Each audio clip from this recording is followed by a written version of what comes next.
Ya, Assalamualaikum warahmatullahi wabarakatuh.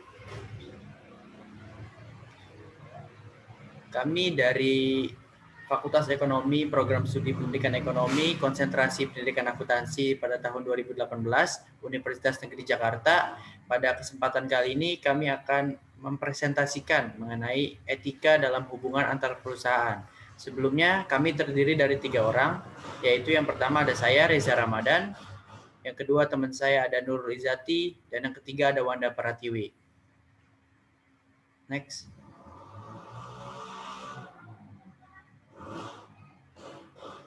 Pada pembahasan etika bisnis dalam hubungannya antar perusahaan, kita membahas mengenai 5 topik utama, yaitu yang pertama mengenai apa itu etika bisnis, yang kedua mengenai sasaran dan ruang lingkup dari etika bisnis, yang ketiga mengenai fungsi etika bisnis terhadap perusahaan, yang keempat mengenai peran etika bisnis dalam perusahaan, dan yang terakhir akan membahas mengenai sanksi pelanggaran jika perusahaan tidak menerapkan etika bisnis.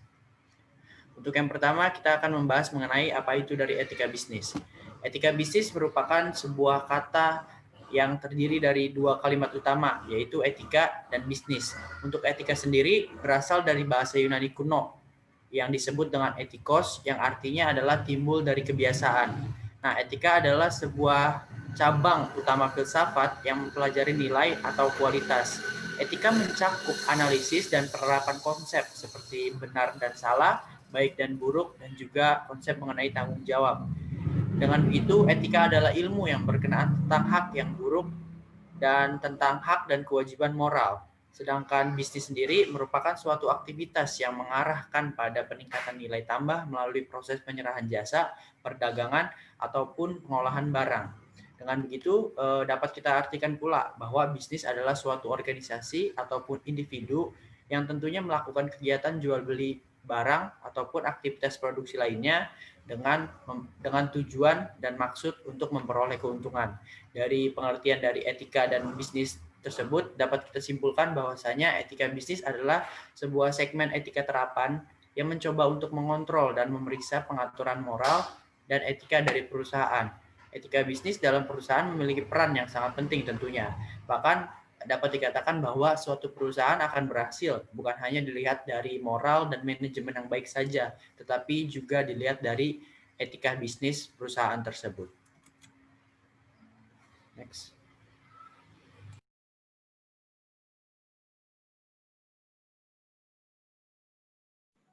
Ya, selanjutnya saya akan membahas mengenai sasaran dan ruang lingkup etika bisnis.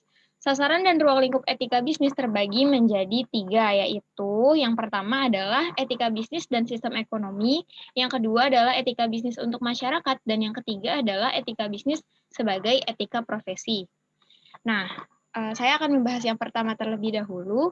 Pada sasaran yang pertama, etika bisnis akan berbicara mengenai sistem perekonomian yang sangat menentukan etis atau tidaknya suatu praktik bisnis. Dalam hal ini, etika bisnis bersifat makro atau memiliki lingkup yang luas. Dalam lingkup makro, etika bisnis akan berbicara mengenai bagaimana sistem perekonomian mengatur seperti misalnya sistem perekonomian dalam pasar, baik bentuknya monopoli, oligopoli, dan juga sebagainya. Dan juga praktik-praktik dalam sistem perekonomian seperti misalnya kolusi dan praktik-praktik semacamnya yang akan sangat mempengaruhi sehat atau tidaknya suatu perekonomian dan baik atau tidaknya praktik bisnis dalam sebuah negara. Yang kedua adalah etika bisnis untuk masyarakat. Sasaran yang kedua ini bertujuan untuk menyadarkan masyarakat, khususnya kepada para konsumen, karyawan, dan masyarakat luas akan hak dan kepentingan mereka yang tidak boleh dilanggar oleh praktik bisnis siapapun. Pada tingkat ini, etika bisnis akan berfungsi untuk menggugah masyarakat agar mereka bertindak menuntut para pelaku bisnis untuk berbisnis secara baik demi terjaminnya hak dan juga kepentingan masyarakat. Lalu yang ketiga adalah etika bisnis sebagai etika profesi. Pada lingkup ini, etika bisnis akan membahas berbagai prinsip, kondisi, dan masalah yang terkait dengan praktek bisnis yang baik dan etis. Etika bisnis bertujuan untuk mengimbau para pelaku bisnis agar mereka menjalankan bisnisnya secara baik dan etis, karena bisnis yang baik dan etis akan menunjang keberhasilan bisnisnya dalam jangka panjang.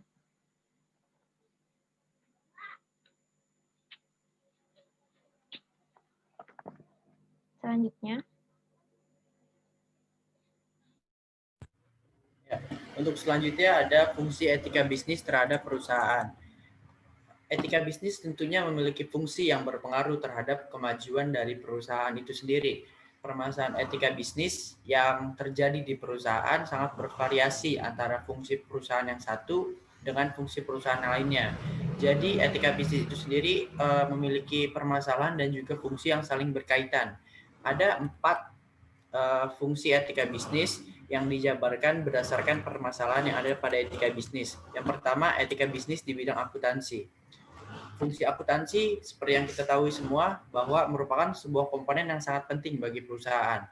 Akuntansi yang melakukan proses pencatatan, pengorganisasian, hingga proses pelaporan yang ada di perusahaan.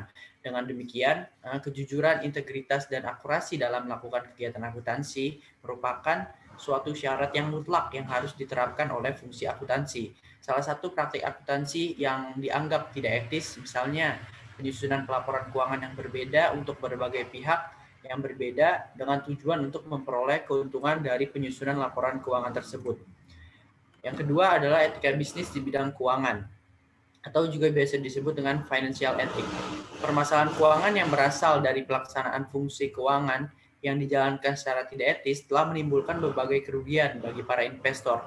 Pelanggaran etika bisnis dalam bidang keuangan dapat terjadi, misalnya melalui praktik window dressing terhadap laporan keuangan perusahaan yang akan mengajukan pinjamannya ke bank. Padahal sebenarnya kondisi keuangan perusahaan merupakan suatu hal yang harus dilaporkan secara dengan kondisi yang sebenar-benarnya gitu. Namun dalam hal ini perusahaan tidak sesehat seperti yang dilaporkan dalam keuangan yang telah dipercantik tersebut. Dan yang ketiga ada etika bisnis di bidang produksi dan pemasaran, atau biasa juga disebut dengan production and marketing ethic. Dalam hubungan etika bisnis antara perusahaan dan pelanggan seringkali menimbulkan banyak hal-hal yang merugikan, baik itu untuk perusahaan maupun untuk pelanggan. Namun tentunya dalam hubungan ini cenderung banyak yang merugikan ke arah pelanggan. Dengan begitu terdapat beberapa ketentuan terkait etika bisnis yang diatur dalam Undang-Undang Nomor 8 Tahun 1999 tentang perlindungan konsumen yang menyatakan pelaku usaha dilarang memproduksi ataupun memperdagangkan barang dan jasa dengan ketentuan yang pertama, tidak memenuhi atau tidak sesuai dengan standar yang dipersyaratkan dan ketentuan peraturan perundang-undangan lainnya. Dan yang kedua, tidak sesuai dengan berat bersih, isi bersih, ataupun neto, dan jumlah dalam hitungan sebagaimana yang tertera dalam label atau etiket barang tersebut. Yang ketiga, tidak sesuai dengan ukuran, takaran, timbangan, dan jumlah hitungan menurut ukuran yang sebenarnya. Dan yang terakhir, tidak sesuai dengan kondisi jaminan, keistimewaan, ataupun kemanjuran sebagaimana yang dinyatakan dalam label etiket ataupun keterangan barang ataupun jasa tersebut. Dan yang terakhir, etika bisnis di bidang teknologi informasi atau information technology ethic. Nah, salah satu area yang memiliki pertumbuhan masalah etika bisnis paling besar di era 1990-an sampai dengan awal 2000 adalah etika bisnis di bidang teknologi informasi. Hal-hal yang dapat memunculkan permasalahan etika dalam bidang ini meliputi berbagai macam serangan terhadap wilayah privasi seseorang, termasuk data dan lain sebagainya, terus pengumpulan, penyimpanan, dan akses terhadap informasi usaha, terutama saat ini banyak berkembang transaksi melalui e-commerce, pelindungan hak cipta yang menyangkut pembuatan software, musik, dan hak kekayaan intelektual lainnya. Next.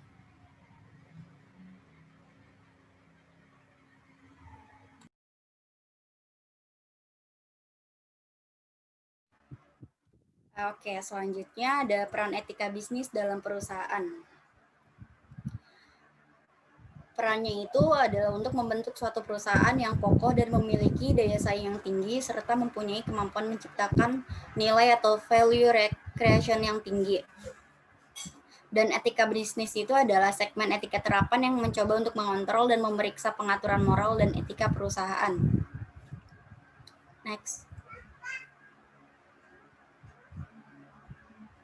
Nah, peran etika bisnis dalam perusahaan menurut Richard D. George, bila perusahaan ingin sukses atau berhasil memerlukan 3 hal pokok, yaitu memiliki produk yang baik, memiliki manajemen yang baik, dan memiliki etika yang baik pula. Nah, dari ketiga aspek pokok tersebut dapat dijabarkan melalui 3 sudut pandang bisnis, yaitu dari sudut pandang ekonomi, hukum, dan etika.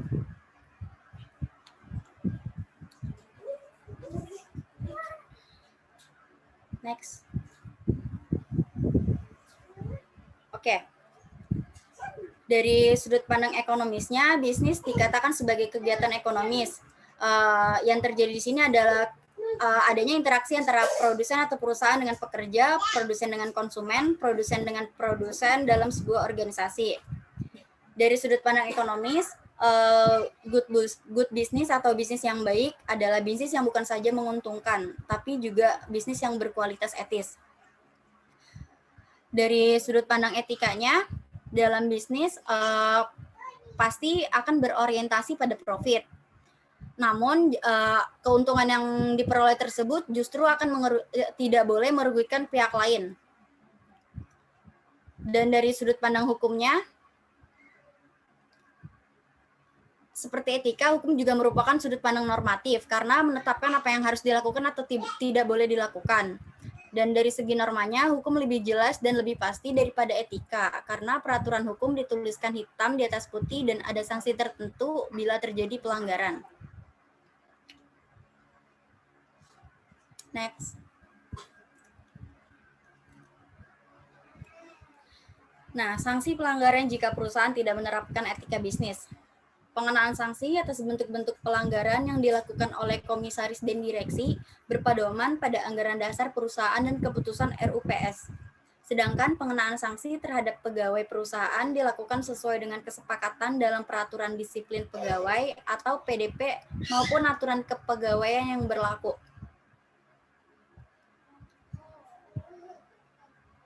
Next. Nah, sanksi hukum dalam perjanjian. Ada 3. Yang pertama, ingkar janji atau wan prestasi. Yang kedua, penetapan lalai atau somasi. Dan yang ketiga, resiko dalam perikatan. Saya akan menjelaskan mengenai dari 3 sanksi hukum tersebut. Yang pertama itu ingkar janji. Ingkar janji disebut juga sebagai wan prestasi. Seseorang dapat dikatakan ingkar janji atau wan prestasi apabila ia tidak melaksanakan kewajibannya sesuai yang disepakati, namun bukan karena suatu keadaan yang memaksa. Ingkar janji ini ada 3 bentuk. Bentuk ingkar janji itu yang pertama tidak memenuhi prestasi sama sekali, kedua terlambat memenuhi prestasi, dan yang ketiga itu memenuhi prestasi namun secara tidak baik. Dan yang kedua itu sanksi hukum penetapan lalai atau somasi. Penetapan lalai juga disebut sebagai somasi. Seseorang dapat dinyatakan ingkar janji sesuai peraturan undang-undang apabila ketika dilakukannya somasi atau penetapan lalai oleh pihak yang dirugikan. Somasi adalah suatu bentuk teguran atau peringatan yang diberikan oleh satu pihak kepada pihak lain akan adanya indikasi suatu pelanggaran hukum. Penetapan lalai atau somasi ini merupakan syarat untuk menetapkan terjadinya ingkar janji.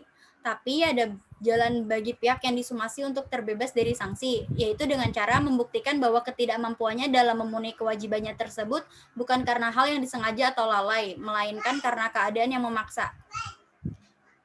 Dan yang ketiga itu sanksi hukum risiko dalam perikatan. Di dalam suatu perikatan, risiko adalah suatu hal yang menyertai. Risiko ini adalah kewajiban untuk memikul kerugian yang disebabkan oleh suatu kejadian atau peristiwa yang terjadi di luar kesalahan salah seorang pihak. Untuk dapat memecahkan masalah tersebut, maka harus diperhatikan terlebih dahulu apakah perjanjian yang diadakan tersebut merupakan perjanjian sepihak atau perjanjian timbal balik. Apabila merupakan perjanjian sepihak, maka risiko harus dipikul oleh pihak yang akan menerima benda. Namun, apabila perjanjian dibuat adalah perjanjian timbal balik, maka risiko tetap dipikul oleh pihak yang memiliki barang.